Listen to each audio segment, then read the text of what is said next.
হ্যাঁ হ্যাঁ, এইভাবে তুলো আপু। একটু পোজ দাও। এরকম। আচ্ছা। হাসি। ওয়াও। আসসালামু আলাইকুম, কেমন আছেন? ওয়ালাইকুম আসসালাম, ভালো। কে আপনি? আমার চিনবেন? কোন জায়গা থেকে আসছেন? ছবি তুলতেছেন না? হ্যাঁ। ভালো। ছবি কত উঠাইছেন? তুলছি 400-500 উপরে হবো। 20 টাকা করে দিলেই হবে, অসুবিধা নেই। কিসের টাকা? কিসের টাকা? পাশের ভিতরে সবাই এই ছবি যে তোলে। এত সাজগোজ দেখতেছেন, বুঝছেন? এগুলা তো লোক খাড়াই, আমরা বুঝুন না, তাদের বেতন দিতে হয়। কিসের লোক? আমাদের বেতন দিতে আমরা তো হয়। টিকিট কেটে আমরা তো টিকিট সাইডাই ভিতরে ঢুকলাম। ভিতরে তো কাটছেন টিকিট, ঠিক আছে, কিন্তু এইখানে দাঁড়ায় ছবি তুললে টাকা দেওয়া লাগে, বুঝছেন? আরে বাসা মনে হয় চরে, মনে হয় যে প্যান্ট শার্ট করলে তার ভদ্রলোক আনবে না। আলাদ করে আনছেন নাকি এগুলা? আমাদের পায়ের জুতা দেখো মনে হয় যে আপনি ওইটাছে চরে থেকে উঠাইছেন।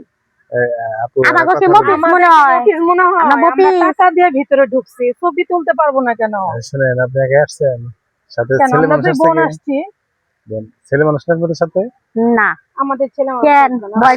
বয়ফ্রেন্ড হইতে মন চায়? আসেন, আপনাদের কিছু আমনের খাওয়াবো, আসেন। মতন আমনের মতন আপনার ওই আছে, মতন খাওয়া নাই। কোনো খাওয়া নাই আমাদের কাছে। হয় টাকা দিবুনি। আচ্ছা, মহিলা